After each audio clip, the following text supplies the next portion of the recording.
Hello dear friends, कैसे हैं आप सभी।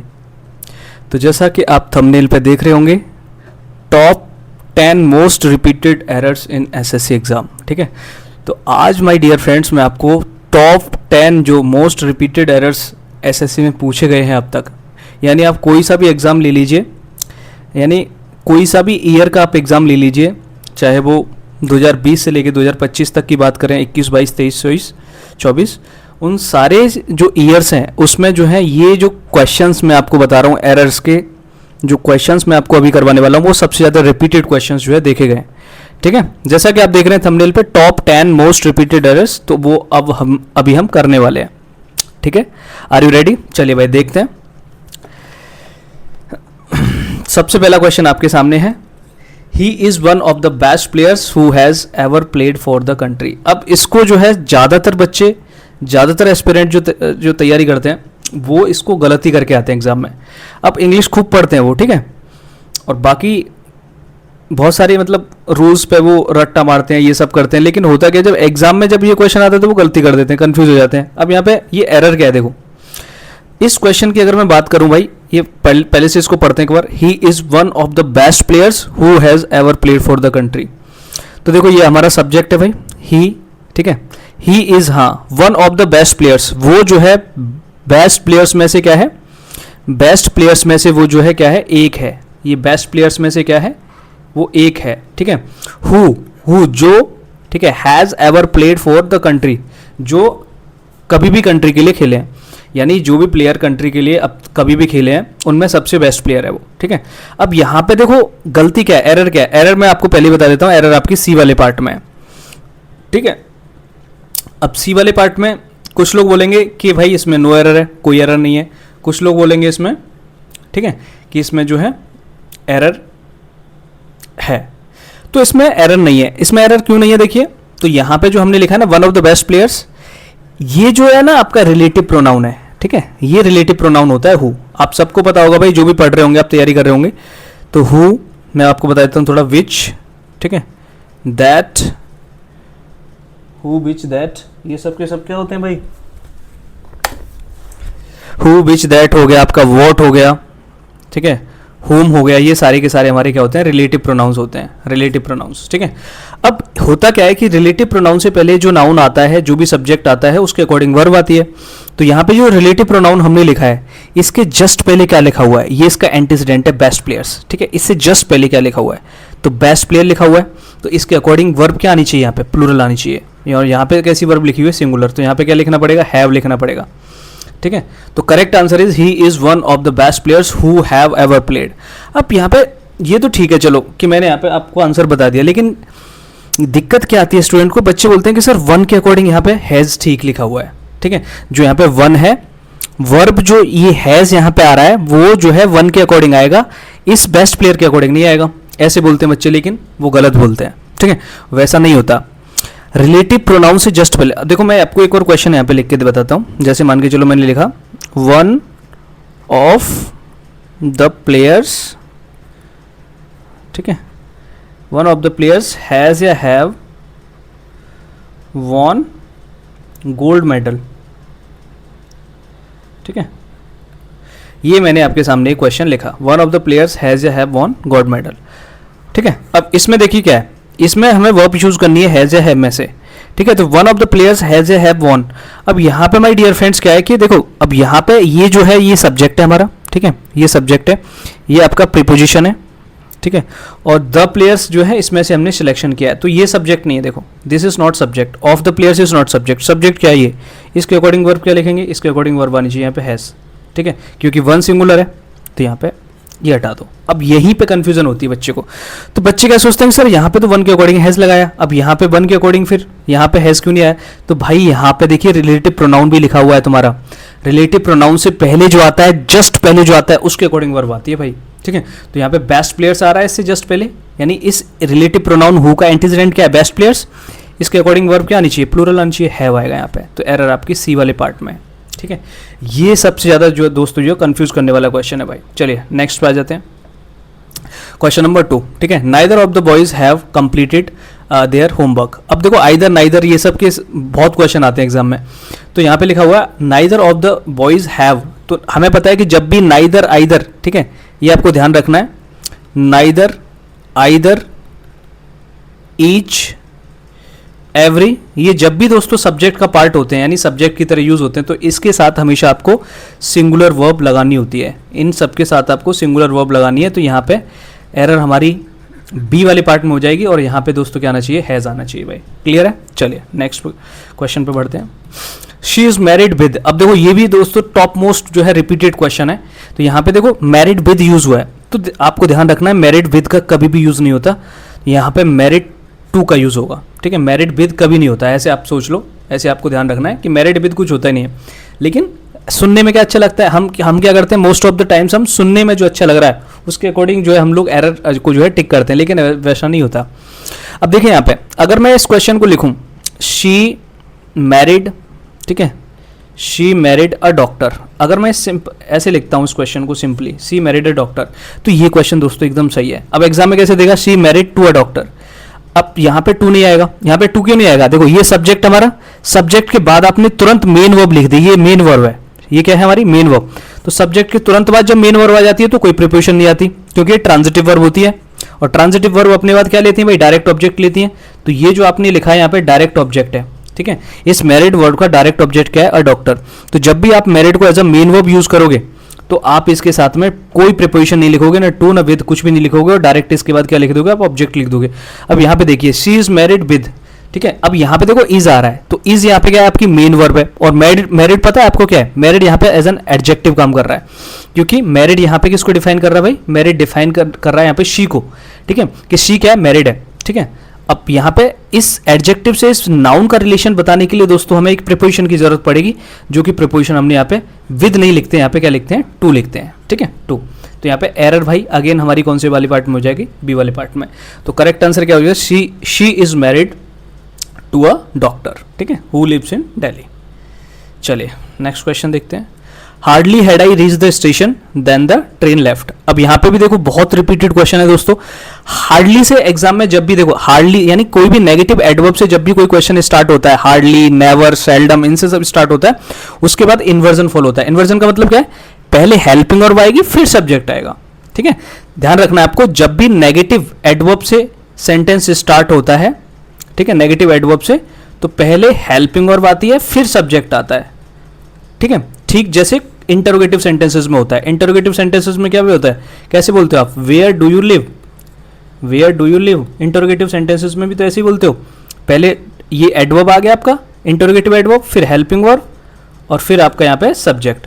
तो जैसे इंटरोगेटिव एडवर्ब के साथ में होता है वैसे ही नेगेटिव एडवर्ब के साथ भी होता है। तो ये ठीक है भाई, ये स्ट्रक्चर ठीक है। कुछ लोग यहाँ पे गलती मार्क कर देते हैं कि हैड नहीं आएगा, यहाँ पे पहले आई आना चाहिए, तो ये सही है, ठीक है।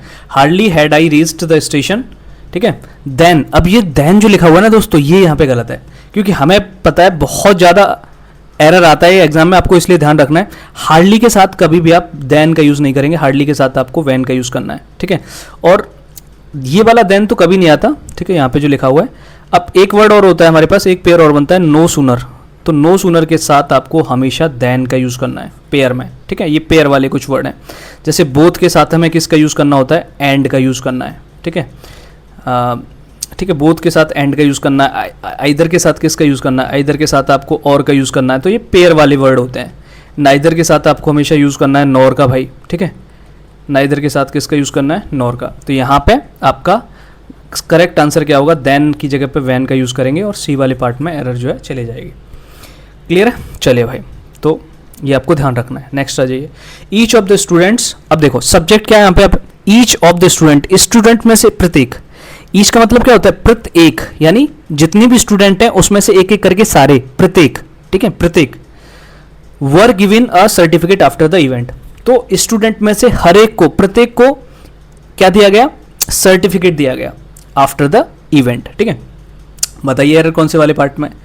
तो सिंपल सा भाई एरर है इसमें, यहाँ पे एरर आपका बी वाले पार्ट में है। अब आप बोलोगे सर बी वाले पार्ट में क्या एरर है, तो बी वाले पार्ट में एरर है, यहाँ पे वर नहीं आएगा, यहाँ पे आएगा वॉज। अब आप बोलोगे ऐसा क्यों हुआ, देखिए सब्जेक्ट क्या है, कुछ लोग पता है, कुछ लोग यहाँ पे गलती क्या करते हैं, इस स्टूडेंट के अकॉर्डिंग यहाँ पे क्या लिख देंगे पता है, स्टूडेंट्स के अकॉर्डिंग यहाँ पे वर्ब को सही मानेंगे वो, लेकिन ऐसा नहीं होता। ठीक है, स्टूडेंट्स के अकॉर्डिंग वर्ब नहीं आएगी, वर्ब देखो सब्जेक्ट क्या यहाँ पे, सब्जेक्ट के अकॉर्डिंग वर्ब आती है भाई, सब्जेक्ट यहाँ पे ईच है, ईच सब्जेक्ट है, ईच सब्जेक्ट है। ठीक है, अब ये क्या है फिर, स्टूडेंट क्या है, ये इस प्रीपोजिशन, देखो ऑफ प्रीपोजिशन है ना, ये जो प्रीपोजिशन है इस नाउन को इस प्रोनाउन से रिलेट कर रहा है। दोबारा समझो ध्यान से, ये जो प्रीपोजिशन हमने लिखा हुआ है ऑफ यहाँ पे, ये इस स्टूडेंट्स को इससे रिलेट कर रहा है, लेकिन सेंटेंस में सब्जेक्ट तो सबसे पहले ही लिखा जाता है, तो ये तो सब्जेक्ट हो गया, ये प्रीपोजिशन आ गई, फिर यहाँ पे कुछ रिलेट करने के लिए हमने लिख दिया, ईच को इससे रिलेट करने के लिए प्रीपोजिशन का यूज कर दिया। तो ये एक्स्ट्रा इन्फॉर्मेशन है, ऑफ प्लस स्टूडेंट आपकी एक्स्ट्रा इन्फॉर्मेशन है, ये सब्जेक्ट का पार्ट नहीं है, आप समझो इस चीज़ को। ठीक है, ऑफ स्टूडेंट यहाँ पे सब्जेक्ट का पार्ट नहीं है। और ईच के अकॉर्डिंग मैंने आपको भी क्या बताया था, ईच के अकॉर्डिंग, एवरी के अकॉर्डिंग, आइदर के अकॉर्डिंग, ठीक है, इनके अकॉर्डिंग हमेशा, नाइदर के अकॉर्डिंग वर्ब कैसी आती है भाई, इनके अकॉर्डिंग वर्ब जो है सिंगुलर आती है हमेशा, सिंगुलर वर्ब। ठीक है, तो ईच के अकॉर्डिंग यहाँ पे वर्ब आएगी वॉज, तो गलती हमारी बी वाले पार्ट में, error in B part. Next, अब देखिए अभी मैंने बताया था आपको पेयर नो सूनर के साथ किसका यूज़ करते हैं, नो सूनर के साथ हम लोग दैन का यूज़ करते हैं, ना कि वैन का, तो यहाँ पे एरर आपकी सी वाले पार्ट में है। ठीक है, next, the teacher as well as the student, ये भी क्वेश्चन दोस्तों बहुत रिपीट होता है भाई, एज वेल एज वाला। ठीक है, एज वेल एज तो आपको दो सब्जेक्ट को कनेक्ट करके देगा, तो यहाँ पे एज वेल एज की मदद से उसने जो है स्टूडेंट्स को जो है जोड़ा है टीचर से। ठीक है, तो अब यहाँ पे वर्ब किसके अकॉर्डिंग आएगी, तो एज वेल एज जब भी आपको एग्जाम में दिखे तो यहाँ पे वर्ब जो है पहले वाले सब्जेक्ट के अकॉर्डिंग हम लोग जो है एग्री कराते हैं, तो वर्ब यहाँ पे क्या है भाई, आर, तो आएगी क्या यहाँ पे टीचर के अकॉर्डिंग, टीचर तो सिंगुलर है ना। देखो एक बात आपको हमेशा ध्यान रखनी है, सिंगुलर वर्ब के साथ में हम लोग सिंगुलर सब्जेक्ट के साथ में हम लोग सिंगुलर वर्ब का यूज़ करते हैं। तो यहाँ पे भाई आपको वर्ब भी कैसी यूज़ करनी है, इज यूज़ करनी है, क्योंकि हमारा सब्जेक्ट यहाँ पे सिंगुलर है। ठीक है, सब्जेक्ट सिंगुलर है तो वर्ब भी सिंगुलर आएगी, तो यहाँ पे क्या आना चाहिए, इज आना चाहिए। ध्यान रखना है स्टूडेंट के अकॉर्डिंग नहीं आएगा, यानी जब भी एज वेल एज से आप दो सब्जेक्ट को जोड़ोगे तो वर्ब आपकी पहले वाले के अकॉर्डिंग आएगी हमेशा, और वो है सिंगुलर। ठीक है, next, he denied to help me when I was in trouble. ठीक है, he denied to help me when I was in trouble, बताएंगे भाई इस क्वेश्चन में क्या एरर लग रहा है आपको।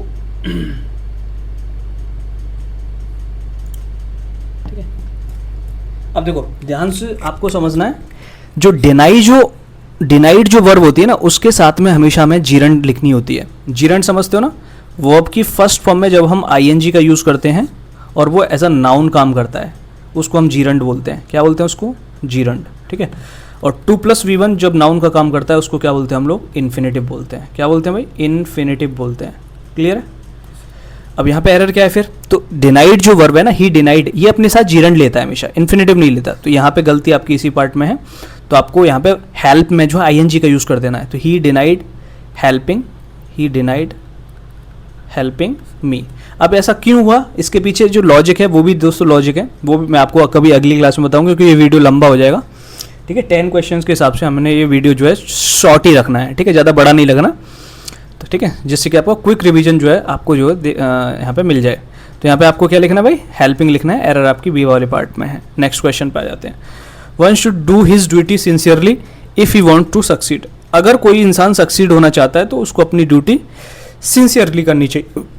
ठीक है भाई, अब देखिए यहाँ पे वन शुड डू, अब यहाँ पे सब्जेक्ट क्या है, वन है, ये आपकी क्या है, हेल्पिंग वर्ब है, डू यहाँ पे क्या है हमारी मेन वर्ब है। ठीक है, हिज ड्यूटी उसका ऑब्जेक्ट हो गया मेरे प्यारे भाई। ठीक है, सिंसियरली आपका एडवर्ब हो गया। ठीक है, एडवर्ब ऑफ मैनर।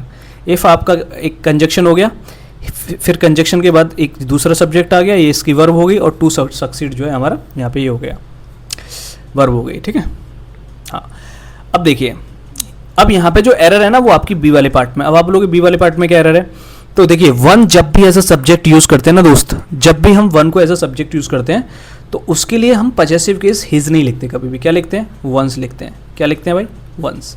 ठीक है, तो वन का जो पजेसिव है दोस्तों हमेशा क्या रहता है, वंस रहता है। जैसे आई का क्या रहता है, आई का माई रहता है, शी का क्या रहता है, हर रहता है, ही का क्या रहता है, ही का हिज रहता है। ठीक है, वी का क्या रहता है, अवर रहता है। तो वैसे इसका पजेसिव क्या होता है, हमेशा वंस होता है, तो एरर आपकी बी वाले पार्ट में है। लास्ट क्वेश्चन दोस्तों, ठीक है, the number of students are increasing day by day in this institute. तो यहाँ पे एरर क्या है भाई, number of students are increasing, यहाँ पे देखो, अब देखो एक तो दो यहाँ पे हमारे फ्रेज होते हैं जो एज अ सब्जेक्ट यूज़ होते हैं, अ नंबर ऑफ और एक होता है द नंबर ऑफ, ठीक है, the number of. A number of के बाद में हमेशा प्लूरल वर्ब आती है, ये आपको ध्यान रखना है, और द नंबर ऑफ के साथ में हमेशा सिंगुलर वर्ब आती है, सिंगुलर वर्ब आती है, ठीक है। तो यहाँ पे देखो द नंबर ऑफ लिखा हुआ है, द नंबर ऑफ के साथ इसने प्लूरल वर्ब का यूज़ कर दिया जो कि गलत है, और क्या आना चाहिए यहाँ पे, the number of students, the number of student is increasing, correct यहाँ पे जो है इज़ आना चाहिए। ऐसा क्यों होता है, अ नंबर ऑफ जो है इंडेफिनिट नंबर को बताता है जिसमें नंबर फिक्स नहीं होता है, इसलिए हम प्लूरल वर्ब यूज़ करते हैं इसके साथ। लेकिन जब भी द नंबर ऑफ का यूज़ करते हैं तो वहाँ पे एक डेफिनेट नंबर को हम लोग रिप्रेजेंट कर रहे होते हैं, डेफिनेट नंबर को शोकेस कर रहे होते हैं, इसलिए हमें वहाँ पे जो है सिंगुलर वर्ब का यूज़ करना होता है, ठीक है। तो आज हमने देखा कि कैसे टॉप 10 मोस्ट रिपीटेड एरर्स जो हैं एसएससी के एग्ज़ाम में जो है ये बार बार क्वेश्चन आते हैं, और यहाँ पे आपको आई होप दोस्तों आपको जो है बहुत सारी क्लैरिटी यहाँ पे जो है मिली होगी। तो अगर आप किसी भी टॉपिक पे, किसी और टॉपिक पे ऐसे ही वीडियो चाहते हैं तो आप जो है कमेंट बॉक्स में जो है दोस्तों अपनी ओपिनियन दे सकते हैं, मैं उसी टॉपिक पे जैसा आप चाहोगे उसी तरीके से मैं आपको वीडियो बना के जो है प्रोवाइड करा दूंगा, ठीक है। तो आज के लिए भाई वीडियो, ठीक है, की लेंथ काफ़ी हो गई, आज के लिए इतना ही रखते हैं, ठीक है। उम्मीद करता हूँ कि आपको वीडियो समझ में आया होगा। चलिए, अगर आपको ठीक है समझ आया तो आप जो है इसको लाइक कर देंगे और जो है शेयर कर देंगे। चलिए, thank you, bye bye, take care, thank you.